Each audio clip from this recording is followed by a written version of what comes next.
Olá, olá, eu saúdo a todos na graça e na paz do nosso Senhor e Salvador Jesus Cristo, aquele que vive e reina pelo século dos séculos. Está começando mais um grande programa aqui no canal Escatologia Plena, é o programa Quarentena da Consciência Escatológica.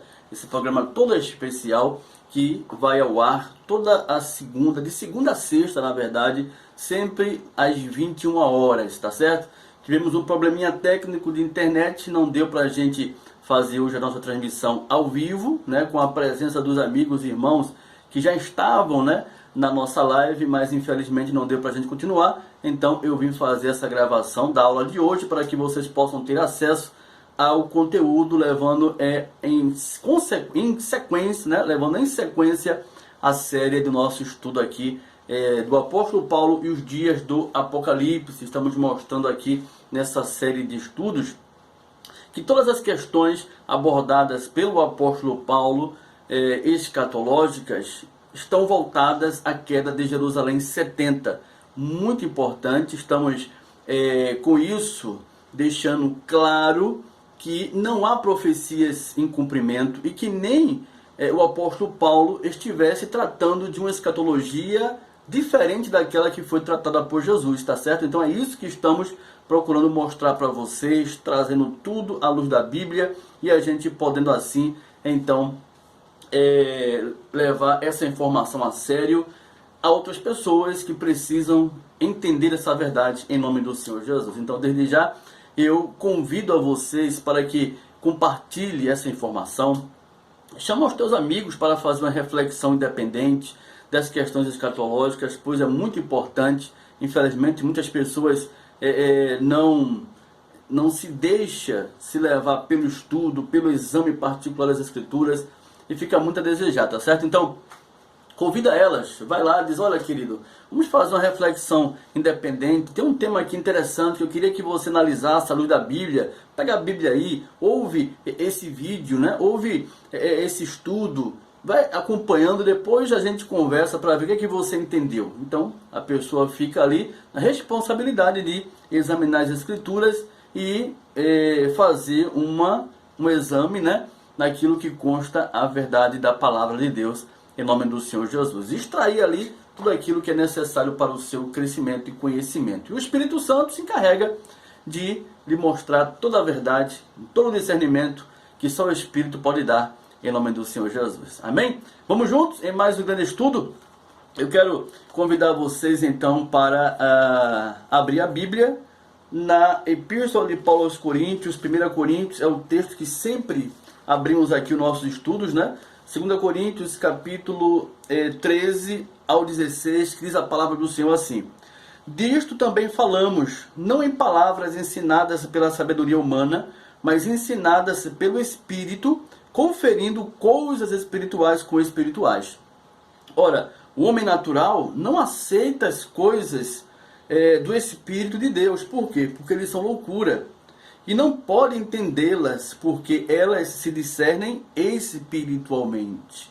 Tá certo? As coisas do Espírito, elas se discernem espiritualmente. É por isso que você encontra muito problema nas interpretações que se fazem da palavra de Deus, né? Porque as pessoas querem sempre interpretar o pé da letra e não a forma correta de se interpretar, uma vez que é o Espírito que nos dá todo o discernimento, tá certo? As coisas espirituais para os homens são loucuras, né? E elas se discernem espiritualmente. No versículo 15, pois o homem espiritual julga todas as coisas, mas ele mesmo não é julgado por ninguém. Pois quem conheceu a mente do Senhor que o possa instruir? Nós, porém, temos a mente de Cristo. Amém? Querido Deus, Pai Todo-Poderoso, Senhor Criador dos céus e da terra, nos conduz mais uma vez à Tua santa verdade, pelo Teu Santo Espírito. Nós assim te pedimos e desde já agradecemos, em nome de Jesus. Amém e graças a Deus. Então, meus amados irmãos, eleitos, pedras vivas, mais que vencedores, seguindo a sequência das menções apocalípticas do apóstolo Paulo em suas epístolas, em detrimento da queda de Jerusalém 70, hoje vamos tratar de mais um ponto interessante, agora encontrada na segunda epístola de Paulo aos Coríntios. Falamos aqui da epístola de Paulo aos Romanos, identificamos ali os pontos escatológicos voltados à questão de 70, da queda de Jerusalém. Vimos aqui a epístola de Paulo aos Coríntios, né? A primeira epístola de Paulo aos Coríntios, e agora chegamos na segunda epístola de Paulo aos Coríntios, e em mais um tema interessante, que é o ministério do Espírito ainda não chegou? Será que o ministério do Espírito ainda não chegou? E por que essa pergunta? Porque eu vou trazer um texto que está relacionado a essa questão, justamente que vai nos levar a essa pergunta. Vamos lá para o texto de 2 Coríntios capítulo 3, muito importante, o que queríamos ver hoje no nosso estudo. Olha só que coisa interessante. 2 Coríntios capítulo 3, no versículo 7 ao 12, preste bem atenção o que é que vamos entender agora à luz da Bíblia, dentro desse questionamento, se o ministério do Espírito ainda chegou ou não chegou, né? Se chegou ou ainda não chegou. Vamos lá, o texto diz assim: e se o ministério da morte, gravado com letras em pedras, se revestiu de glória, a ponto de os filhos de Israel não poderem fitar a face de Moisés por causa da glória do seu rosto, ainda que desvanecente, como não será de maior glória o ministério do Espírito? Porque se o ministério da condenação foi glória, em muito maior proporção será glorioso o ministério da justiça. Porquanto, na verdade, o que outrora foi glorificado, neste respeito já não resplandece diante da atual sobreexcelente glória. Porque se o que se desvanecia teve a sua glória, muito mais glória tem o que é permanente. Tendo, pois, tal esperança, servimos-nos de muita ousadia no falar. Então vejam, esse texto aqui que acabamos de ler, muito interessante, muito importante, porque vai nos fazer refletir algo muito sério. Principalmente na questão da grande contradição que se encontra, que é vista na questão de que a nova aliança, a nova dispensação já tenha sido concedido na cruz. E esses versos que acabamos de ler vai nos levar a uma grande contradição, uma vez que acabamos de ver que o ministério do Espírito era uma esperança de receber do próprio Deus, uma vez que o Senhor viria nas nuvens do céu. Então, o apóstolo Paulo estava tratando do ministério do Espírito como algo a receber, a ser adquirido, porque se trata da nova aliança, da nova dispensação, o ministério do Espírito, tá certo? Infelizmente a gente encontra hoje, né, uma grande parte dos ministros do Evangelho dizendo que já estamos desfrutando da graça de Deus, desta nova aliança, porém ainda na expectativa, no aguardo da vinda de Jesus nas nuvens do céu. Olha que contradição. Olha que grande contradição. O texto aqui é claro. Os irmãos do primeiro século, eles aguardavam esperançosos tomar posse do ministério do Espírito. Você encontra aqui claramente no versículo 8, olha só. Como não será de maior glória? Olha, seria de maior glória. Paulo falando acerca da glória do ministério do Espírito, né? Por ainda chegar, por ainda vivenciar. Como não será de maior glória o ministério do Espírito? Tá certo? Então era um aguardo. Os irmãos estavam numa disposição de receber, mesmo que Jesus já tivera sido morto, glorificado, né? Morto na cruz, ter derramado o seu sangue, ainda assim a igreja seguia esperançosa para obter o ministério do Espírito, tá certo? Ainda era um aguardo. A igreja estava vivendo nessa expectativa. O apóstolo Paulo fazendo menção disso claramente aqui no versículo 8. No versículo 9, porque se o ministério da condenação foi glória, em muito maior proporção será o que? Será glorioso o ministério da justiça. Seria ainda não era evidência disso, ainda não estava se vivendo a nova aliança, ainda não estava se vivendo o ministério da justiça, porque ainda era uma esperança, era um aguardo da igreja. No versículo 12 diz: tendo posto tal esperança, olha só, irmãos, uma coisa que soa claramente, tendo posto tal esperança, servimos-nos de muita ousadia no falar. Então Paulo falava ousadamente, fazendo declarações de que já tinha recebido, de que já estava de posse, porém era uma ousadia, era uma forma ousada de poder expressar esse sentimento, uma vez que era algo que ele já contemplava o recebimento, porque sabia que todas as coisas já se encontravam perto de se concretizar, e assim a igreja tomar posse de todas as suas bênçãos, inclusive o ministério do Espírito, o ministério da justiça. Como é que eles estavam? Qual a disposição mental deles? Tendo posto tal esperança, né? Servimos-nos de muita ousadia no falar. Então vejam, quem ensina que Jesus vai voltar?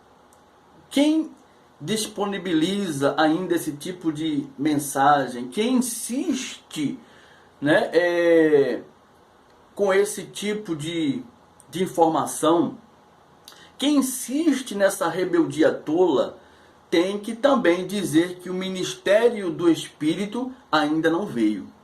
Tem que ser honesto consigo mesmo. Quem está aguardando Jesus voltar tem que ser honesto e dizer também que o ministério da justiça, o ministério do Espírito ainda também irá voltar, irá chegar. A igreja tomará posse na volta de Jesus do ministério do Espírito. É isso que tem que ser feito de forma honesta, porque não posso dizer que Jesus vai voltar e da mesma boca dizer que eu já estou de posse da nova aliança, do reino de Deus, das bênçãos do reino. Não tem como isso soar coerentemente, porque as bênçãos do reino é vigente à volta de Cristo. Todo está ligado a essa questão do retorno de Cristo. E quando a gente entende que essa vinda se deu em 70, obviamente a gente entende claramente que todas essas bênçãos já são notórias para a igreja em nome do Senhor Jesus, tá certo? É muito importante entender que da cruz até 70, a igreja estava num período de transição. A igreja estava sendo preparada, estava sendo formada, estava sendo totalmente preparada para o encontro com o noivo, né? Estava aguardando a posse dessa nova aliança, do ministério do Espírito, de excelente glória, né? Se havia glória no ministério de condenação e morte, quanto mais seria o ministério da justiça, que se manifestaria mais na frente, com o retorno de Cristo. Era assim que a igreja estava, na disposição mental, esperançosa do aguardo do Senhor. Tá certo? Eu quero ler com vocês um texto aqui interessante acerca disso. Na Epístola de Paulo aos Hebreus, olha só que coisa interessante. Epístola de Paulo aos Hebreus, que diz isso aqui claramente. Hebreus capítulo 8, no versículo 6. Olha só que coisa interessante esse texto, que realmente demonstra isso. A necessidade do templo de Jerusalém cair para que essa nova aliança fosse vigente, né, ao povo de Deus, e o povo assim tomar posse de sua herança. Hebreus capítulo 8, no versículo 6 ao 13, diz assim: preste bem atenção. Agora, com efeito, obteve Jesus ministério tanto mais excelente, quanto ele também mediador de superior aliança, instituída com base em superiores o quê? Promessas. Porque se aquela primeira aliança tivesse sido sem defeito, olha lá, a lei, a primeira dispensação, de maneira alguma estaria sendo buscado lugar para a segunda. E de fato repreendo-os, diz: eis aí vem dias, diz o Senhor, e firmarei nova aliança com a casa de Israel e com a casa de Judá, não segundo a aliança que fiz com os seus pais, no dia em que eu os tomei pela mão, para os conduzir até fora da terra do Egito, pois eles não continuaram na minha aliança, e eu não atentei para eles, diz o Senhor. Porque esta é a aliança que firmarei com a casa de Israel. Depois daqueles dias, diz o Senhor, nas suas mentes imprimirei as minhas leis, também sobre os seus corações as inscreverei. E eu serei o quê? O seu Deus, e eles serão o meu povo. E não ensinará jamais cada um ao seu próximo, nem cada um ao seu irmão, dizendo, conhece ao Senhor, porque todos me conhecerão, desde o menor deles até o maior. Pois, para com as suas iniquidades usarei de misericórdia, e dos seus pecados jamais me lembrarei. Olha só, o ministério do Espírito, o ministério da justiça se manifestaria, né? Naquele instante do retorno de Cristo, na sua vinda, pois para com as suas iniquidades usarei, olha só, seria usado de misericórdia, ainda era um propósito futuro a se manifestar em prol da justiça divina em benefício do seu povo. No versículo 13, diz mais, e dos seus pecados jamais me lembrarei, jamais se lembraria. Ainda estava dentro de um propósito futuro de cumprimento. No versículo 13, quando ele diz nova, isso aqui é interessante, hein? Quando ele diz nova, torna-se antiquada a primeira. Ora, aquilo que se torna antiquado e envelhecido está prestes ao quê? A desaparecer. Né? Por que desaparecer? Porque o templo ainda estava de pé. Enquanto o templo estivesse de pé, então ainda estava em vigência o ministério da condenação e morte. Então era necessário o templo ser destruído. Era necessário todas as coisas acontecerem em referência ao fim de Jerusalém. Porque o fim de Jerusalém se manifestaria o fim da era mosaica, da dispensação da lei. E as questões escatológicas estão totalmente voltadas a esse fim. E não ao fim do cosmos, como se pensa, como se imagina, tá certo? Vamos ver também aqui, na mesma epístola aos Hebreus, capítulo 9, no versículo 9 ao 10. Olha o que diz a palavra de Deus. Hebreus capítulo 9, né? Olha só, no versículo 9 em diante. Diz a palavra assim. E isto uma parábola para a época presente. E segundo esta, se oferece assim dons como sacrifícios, embora estes, no tocante à consciência, sejam ineficazes para aperfeiçoar aquele que presta culto, e que não passam de ordenanças da carne, baseadas somente em comidas e bebidas e diversas abluções impostas até ao tempo oportuno de reforma. Então, todas as questões vigentes da lei, do ministério da condenação e morte, estava de pé, né? Os sacrifícios, as ofertas, as ordenanças, as abluções, tudo impostas até o tempo oportuno de reforma. Quando é que esse tempo oportuno de reforma cessaria? Se manifestaria quando o templo fosse destruído. Todo o propósito escatológico se manifestaria a esse fim. Da mesma forma que vimos em Hebreus capítulo 8, no versículo 13. Quando ele diz nova, torna-se antiquada a primeira. Ora, aquilo que se torna antiquado e envelhecido está prestes a desaparecer. Então, tudo está voltado para a questão do fim da era mosaica. Por quê? O fim da era mosaica traria o início da nova dispensação, né, do ministério da justiça, do ministério do Espírito. É isso que devemos entender. O ministério do Espírito significa o pacto da graça de Deus, uma aliança no Espírito, e não mais uma aliança na carne, onde necessitava de... onde era necessário fazer a circuncisão. Era na carne. Agora não. O ministério do Espírito era o ministério da circuncisão do coração.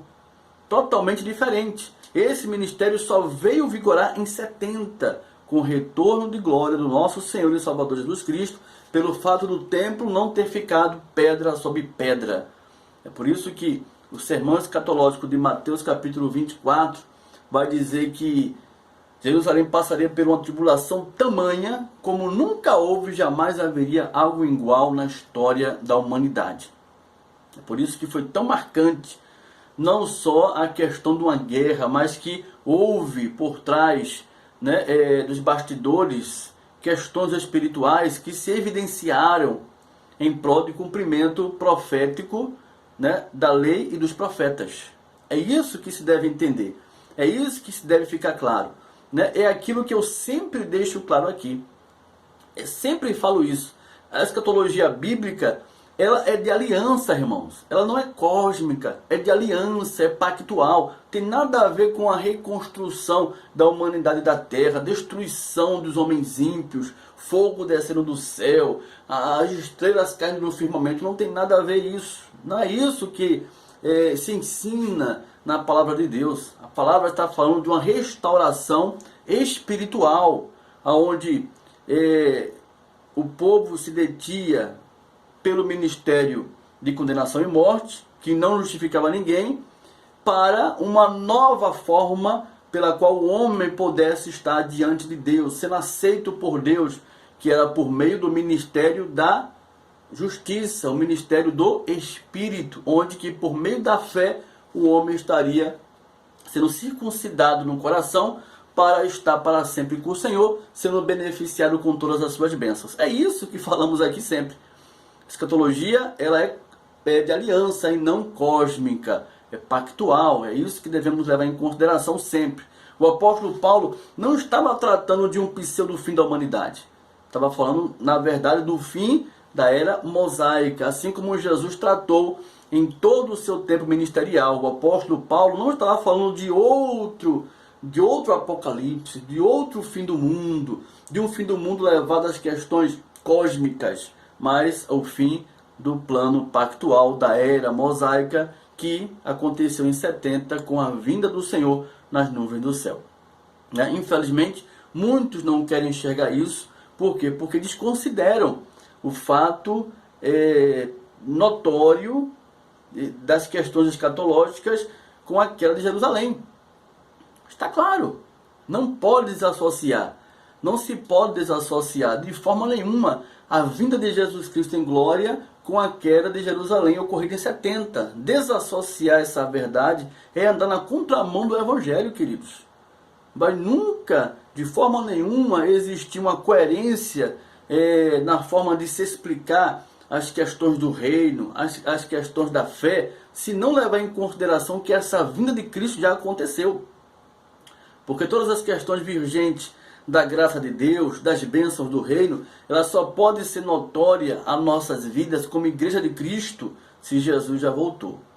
Tá certo? Se nós estivermos na condição de noiva, como muitos afirmam por aí, então ainda não temos tido posse de nada. Estamos em esperança, estamos no aguardo, estamos na espera. Né? Então, por conta de uma falta de compreensão a esse respeito, de que essa vinda se deu em 70, fica o povo fazendo interpretação bíblica como se estivéssemos vivendo nos mesmos tempos do apóstolo Paulo, quando preparava a igreja para o encontro com o noivo. Né? Por quê? Porque não se entende da data dos escritos do Novo Testamento, uma vez que todas as epístolas de Paulo foram escritas antes de 70, inclusive o livro de Apocalipse. A epístola de Paulo aos Hebreus, por exemplo, foi escrita entre 64 a 68. 2 anos depois, todas as coisas se concluíram. É por isso que a igreja estava sendo preparada, totalmente levada a respeitar o tempo e manter a fé, sendo perseverante na fé, porque o tempo se aproximava, se abreviava e todas as coisas aconteceriam em nome do Senhor Jesus. Tá certo? Veja que esse ministério do Espírito estava ligado à redenção dos filhos de Deus, que aconteceu devidamente em 70, com o retorno de Cristo. Vale também lembrar, irmãos, que o apóstolo Paulo, ele não era um profeta. Falamos aqui na aula passada, em 2 aulas já sobre isso. Paulo não estava ali no seu ministério na condição de um profeta, profetizando as coisas que um dia iria suceder, não. Ele estava vivenciando todo o propósito narrado na lei e nos profetas. estava se tornando conhecido um mistério que estava em oculto. Estava sendo manifesto o mistério relacionado ao soar da última trombeta, da sétima trombeta de Apocalipse 10:7. Um mistério esse que era de tornar conhecido aos gentios que eles faziam parte da promessa da nova aliança que se manifestaria com o retorno do Senhor. Então Paulo, ele estava vivenciando os tempos do fim.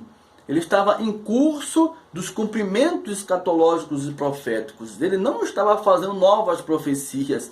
Ele não estava ali profetizando para as igrejas as coisas que sucederiam em relação à segunda vinda de Jesus, fora das questões escatológicas que Jesus já tinha narrado, falado aos seus discípulos, fazendo menção da queda de Jerusalém, onde não ficaria pedra sobre pedra, porque as questões escatológicas se referia à destruição de Jerusalém, o fim da era mosaica. É isso. É isso que devemos levar em consideração e entender bem, uma vez que Paulo não estava na condição de um profeta, tá certo? De um profeta igual ao Velho Testamento, como Isaías, como Jeremias, né? Não estava, tá certo? Essa é a realidade aqui. Então vejam, que o ministério da justiça, o ministério do Espírito, estava ligado à redenção dos filhos de Deus e aconteceu devidamente em 70, quando Jerusalém foi destruída. Foi por isso que nesse tempo da transição, a criação estava sujeita, né, a criação estava sofrendo as dores de parto. Né? A criação estava sofrendo essas dores. O poder do pecado e da morte estava em evidência nesse tempo, pois a lei não justificava ninguém, até o fim que veio com a queda de Jerusalém. Então a igreja estava nesse momento, nesse processo de transição da lei para a graça, e nesse processo muitas coisas estavam acontecendo, porém o povo de Deus vivia na ousadia, na esperança de que todas as coisas em breve eles tomariam posse, como tomaram em nome do Senhor Jesus. Mas era necessário o fim vir. O fim de quem? De Jerusalém, da velha dispensação, da velha ordem de justiça, do ministério da condenação e morte. E não o fim do planeta Terra, do fim do mundo, porque isso nunca foi mencionado por Deus, por Jesus e nem pelos seus apóstolos. Tá certo? Vamos ver aqui em Hebreus capítulo 9 novamente, no versículo 1, para que vocês entendam melhor essa questão do templo ser destruído, né, de Jerusalém, o templo de Herodes, né, que era o símbolo máximo daquela dispensação, daquela ligação, da união que Deus tinha com o seu povo. Diz assim, ora, Hebreus 9, do versículo 1 em diante, ora, a primeira aliança também tinha preceitos de serviço sagrado e o seu santuário terrestre. Com efeito, foi preparado o tabernáculo, cuja parte anterior, onde estavam os candeeiros e a mesa e a exposição dos pães, se chama o Santo Lugar.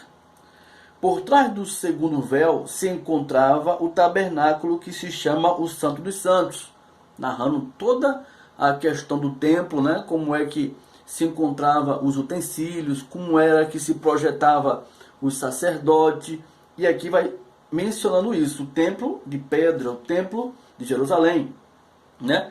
No versículo 4, o qual pertencia um altar de ouro para o incenso, e a arca da aliança totalmente coberta de ouro, na qual estava uma urna de ouro contendo o maná, a vara de Arão que floresceu e as tábuas da aliança, e sobre ela os querubins de glória que com a sua sombra cobriam o propiciatório. Dessas coisas, todavia, não falaremos agora, pormenorizadamente. Ora, depois de tudo isto, assim preparado, continuadamente entram no primeiro tabernáculo os sacerdotes para realizar os serviços sagrados. Mas no segundo, o sumo sacerdote, ele sozinho, uma vez por ano, era o Santo dos Santos, né? Não sem sangue, que oferecesse, né? Que oferece por si pelos pecados de ignorância do povo. Querendo isso, dar a entender o Espírito Santo que ainda o caminho do santo lugar não se manifestou, enquanto o primeiro tabernáculo continua erguido. enquanto o primeiro tabernáculo estivesse erguido, o sangue da propiciação dos nossos pecados ainda não poderia ser oferecido a Deus, né? Ainda o santo lugar não tinha se manifestado, porque o primeiro templo estava de pé. No versículo 9. E isto é uma parábola para a época presente, e segundo esta se oferecem assim dons como sacrifícios, embora estes, no tocante à consciência, sejam ineficazes para aperfeiçoar aquele que presta culto, e que não passam de ordenanças da carne, baseadas somente em comidas e bebidas e diversas abluções impostas até ao tempo oportuno de reforma. Então está claro aqui, né, que era necessário o primeiro templo ser destruído. Enquanto ele estivesse erguido, o Santo dos Santos, e aí vai se referir à questão do sacerdócio de Jesus, uma vez que, tendo se oferecido como propiciação dos nossos pecados, ainda não poderia levar esse sacrifício, esse sangue da expiação, por conta do templo estar de pé. É isso que está narrando aqui. Uma vez que esse templo ruiu, aí esse sacrifício foi oferecido a Deus, e uma vez sendo recebido e aceito, ele vem o sacerdote e apresenta a redenção dos filhos de Deus. É isso que a palavra de Deus ensina aqui. Enquanto esse templo de pedra, né, o templo estivesse de pé, isso não era possível. Então, enquanto isso existia, estava de pé o ministério de condenação e morte, com seus rituais, com suas abluções, com seus sacrifícios, tudo imposto ao homem como meio de justiça, até o tempo oportuno de reforma, que justamente aconteceu com o retorno de Cristo nas nuvens do céu, em nome do Senhor Jesus. Tá certo? Então essa é a questão, que o ministério do Espírito, ele só surge, só se apresenta à igreja, ele só é herdado pela igreja quando Jesus vem nas nuvens do céu, e não antes. Tá certo? Esse pensamento de que o ministério da justiça já tinha sido manifesto antes da volta de Cristo, não condiz com as Escrituras, não está alinhado com o tempo de cumprimento profético.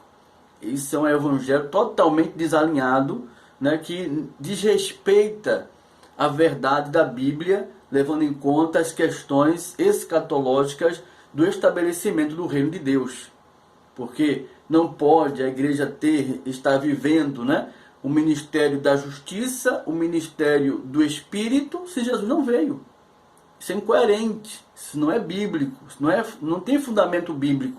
Isso é uma ideologia, isso é uma criação humana. É por isso que eu sempre chamo a atenção de que não tem como pregar o Evangelho da graça de Deus sem levar em consideração a volta de Jesus, que se deu em 70. Alguns ministros já entenderam isso muito bem e já estão se moldando essa verdade, já estão ensinando essa verdade aos seus seguidores, né? Aqueles que acompanham os seus trabalhos em redes sociais. Alguns já estão se moldando a verdade, já estão voltando atrás em suas posições da graça, dizendo que foi na cruz que tudo se deu, foi na cruz que a igreja adquiriu todas as bênçãos espirituais. Não, calma aí, para lá, né?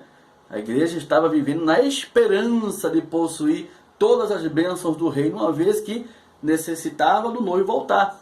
E essa vinda aconteceu em 70, tá certo? Não vai acontecer no futuro, que ainda há de surgir, que nunca surge, né? Fica essa especulação o tempo todo, em nome do Senhor Jesus, tá certo? Então, essa é a verdade que eu quero deixar claro aqui nesse estudo para vocês. O ministério do Espírito ainda não chegou?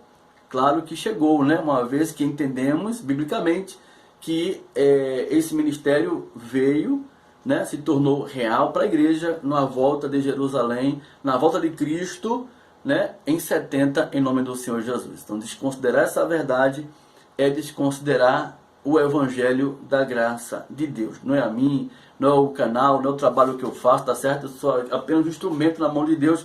É desconsiderar as santas palavras do Senhor, inspirada pelo Espírito Santo. Porque está escrito, e o que está escrito, eu creio em nome do Senhor Jesus, tá certo? E vou finalizar lendo com vocês aqui Apocalipse capítulo 18. Esse texto aqui é fabuloso, porque aqui em Apocalipse a gente mostra claramente que a sequência das bênçãos do reino acontece com a queda de Jerusalém, quando o primeiro tabernáculo vai ao chão. Isso acontece quando Jerusalém é invadida pelos romanos, né? Você entende isso muito bem quando lê Lucas capítulo 21, no versículo 20 ao 22, tá certo? Está bem claro ali que todas as coisas se concluem naquele momento. Vamos ver aqui Apocalipse capítulo 18, no versículo 1 ao 2. Olha só. Depois destas coisas, vi descer do céu outro anjo que tinha grande autoridade, e a terra se iluminou com a sua glória.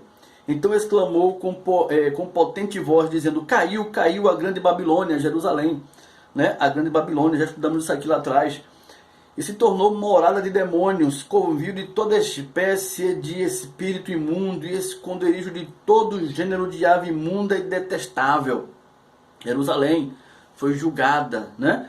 Continua aqui no versículo 4, olha só. Ouvi outra voz dizendo: retirai-vos dela, povo meu, para não serdes cúmplices em seus pecados, e para não participar dos seus flagelos. Olha só, a mensagem de indignação, de ira. Era a ira de Deus sendo derramada sobre aquela Jerusalém apóstata, que desrespeitou ao Senhor, que matava os profetas, que entregaram o Messias para ser crucificado, né? Aí continuando, diz assim no versículo 16, olha só, dizendo: ai, ai da grande cidade, Jerusalém, né? Que estava vestida de linho finíssimo, a vestimenta da grande prostituta, né? De púrpura e de escarlata, adornada de ouro e de pedras preciosas, de pérolas, porque em uma só hora ficou devastada tamanha riqueza. E todo piloto, de todo aquele que navega livremente, e marinheiros, e quantos labutam no mar, conservaram-se de longe, diz a palavra do Senhor, né? No versículo 18, então, vendo a fumaceira do seu incêndio, gritavam: que cidade se compara à grande cidade? Olha só, né? Todos ali, totalmente triste, totalmente angustiado pelo fato de Jerusalém estar sofrendo a grande ruína, como promessa de Deus quanto à sua obstinação. O fim da velha dispensação, o fim do ministério da condenação e morte. Está claro aqui. Então tudo se dá em referência à queda de Jerusalém. Seguindo aqui no versículo 20, diz assim: exultai sobre ela. Sobre quem? Jerusalém, né? Sobre a grande prostituta, Babilônia. Exultai sobre ela, ó céus, e vós, santos, apóstolos e profetas, porque Deus contra ela julgou a vossa causa. A oração imprecatória. Falamos isso lá no domingo, né? Bênção de Deus no grande estudo do nosso programa Escatologia Plena Live. Aí diz aqui no versículo 24, olha só: e nela se achou sangue de profetas, de santos e de todos os que foram mortos sobre a terra. Então, Jerusalém era a cidade hostil que perseguia os que eram enviados, que matavam os profetas, que entregaram a Jesus para ser crucificado, que perseguiram os apóstolos em toda a sua trajetória ministerial de pregar o evangelho em todo o mundo. O apóstolo Paulo foi vítima de grandes perseguições dos judeus, não era dos romanos, era dos judeus, né? Tá tudo claro. Então o povo de Jerusalém foi duramente castigado por Deus. A ira de Deus derramou sobre ela, trazendo o fim da velha dispensação e manifestando assim o ministério do Espírito, tá certo? E aí chega o ministério do Espírito. Aí a igreja toma posse das bênçãos do reino de Deus. E uma dessas bênçãos é com certeza o ministério, que é a aliança da graça de Deus. E nós podemos encontrar isso aqui muito bem descrita na palavra de Deus, porque uma vez que Jerusalém é destruída, uma vez que Jerusalém é devastada, uma vez que o templo não ficou pedra sobre pedra, também se manifestou o reino de Deus, a nova dispensação. O ministério do Espírito chegou. Olha só o que diz aqui no capítulo 20, no versículo 1 ao 4. Opa, Apocalipse capítulo 21, né? Na sequência, né? Jerusalém é destruída, arruinada, e você encontra aqui o juízo, né? O juízo de Deus com referência à ressurreição dos mortos, que acontece, o Amargedon, que também se refere ao advento de Cristo, está tudo ligado no mesmo fim, o julgamento, né, final, que está toda relatada dentro da questão da destruição de Jerusalém, é toda uma sequência, acontece tudo simultaneamente e manifesta-se assim o ministério da justiça, a aliança da graça de Deus, quando vai dizer aqui no capítulo 21. Toda uma sequência, irmãos, tá certo? Tudo acontece simultaneamente, justamente como Jesus falou em Mateus capítulo 24, Marcos 13 e Lucas 21. Não são fatos que vão acontecer, são fatos que aconteceram uma vez que o Apocalipse foi escrito entre 64 a 68. E se Jerusalém caiu em 70, obviamente todas essas coisas aconteceram. Vai contribuir com aquilo que falou lá em Lucas capítulo 21, verso 22. Tá certo? Tudo sincronizado. Aí vai dizer aqui em Apocalipse capítulo 21, no versículo 1 ao 4. Olha só. Vi novo céu e nova terra. Olha só. Vi novo céu e nova terra. Pois o primeiro céu e a primeira terra, a velha dispensação, passaram. E o mar já não existe. Por que o mar já não existe? Porque no reino de Deus não há separações de povos, línguas e nações. Todos são um. No ministério do Espírito, todos que foram circuncidados no coração fazem parte de um só povo, cujo qual Cristo é o cabeça. Fazem parte de uma só, de um só corpo, de uma só igreja, onde Cristo é o Senhor, é o cabeça. É isso que está dizendo aqui o texto. Porque o pacto é de aliança, como sempre temos dito aqui. Não é cósmico, não é a mudança da estrutura física, terrena da terra. Aí diz mais: vi também a cidade santa, a nova Jerusalém, né? Que descia do céu da parte de Deus, ataviada como noiva, adornada para o seu esposo. Né? Então, a Nova Jerusalém é uma descrição da cidade santa, uma cidade completamente mudada, diferenciada. Isso aqui é uma linguagem figurada, né? Relatando a questão da antiga Jerusalém. Né? Ele está falando aqui da aliança, de uma nova aliança, de uma nova dispensação. Isso aqui não é uma cidade que vinha do céu. Né? Não tem nada a ver, isso aqui é figurado, tá certo? É figurado. Aí diz aqui no versículo 3: então ouvi grande voz vinda do trono dizendo: eis o tabernáculo de Deus com os homens. Opa, com os homens? Por que com os homens? Porque claramente a escatologia é de aliança, né? Então a presença de Deus se manifesta aos homens. Tem nada a ver com anjos, pessoas com asas nas costas, com roupas brancas, descalços nos pés. Não, porque é um pacto de aliança, não é um mundo diferente, irmãos, desse que vivemos. Por isso que as pessoas ficam perturbadas, né? Mas por que a gente vê tanta coisa aí fora, a gente vê as coisas acontecendo, como é que o reino de Deus pode ter esse manifesto? Porque é um pacto espiritual, o reino de Deus é espiritual, é uma aliança manifesta, uma forma diferente pela qual o homem se achega a Deus, não mais pelas obras, mas tão somente pela fé. Foi isso que se deu, né? No retorno de Cristo. É por isso que o tabernáculo se manifesta aos homens, não é a anjos, né? Não é a anjo, não é a cristão com corpos glorificados, como seres espirituais angelicais. Não, não é isso. Aos homens, eles serão os povos de Deus e Deus mesmo estará com eles. Deus mesmo estará com eles, como está conosco, está no meio de nós. E lhes enxugará dos olhos toda lágrima, e a morte já não existirá, já não haverá luto, nem pranto, nem dor, porque as primeiras coisas já passaram. Essa morte, luto, dor, pranto, se refere à questão da antiga dispensação, onde era um ministério de condenação e morte, onde as pessoas não tinham prazer, não tinham paz, não tinham vida no Senhor Deus, né? E o sofrimento sempre era vigente, porque não havia justiça no ministério de condenação e morte, né? E em Cristo, uma vez que se estabeleceu o ministério da justiça, no retorno do Senhor nas nuvens, proporcionando à igreja todas as bênçãos, jamais haverá choro, angústia, dor, tormento, luto, porque as coisas velhas passaram, tudo se fez novo em nome de Jesus.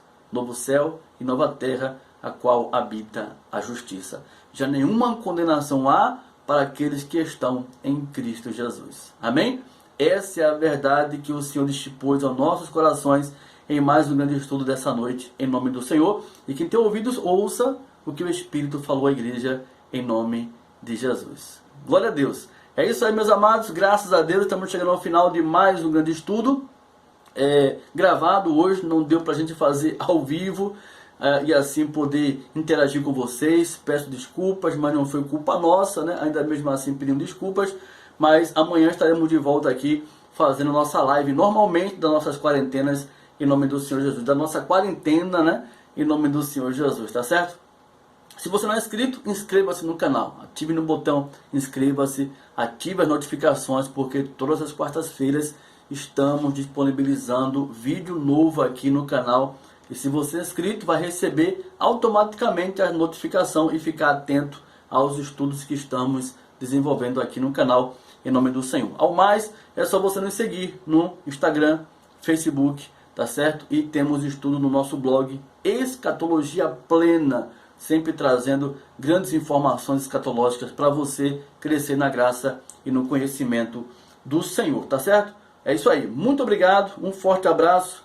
Até a próxima oportunidade. Amanhã, se Deus assim permitir, todos juntos aqui no canal Escatologia Plena, hein? Eu espero por você. Um abraço, graça e paz.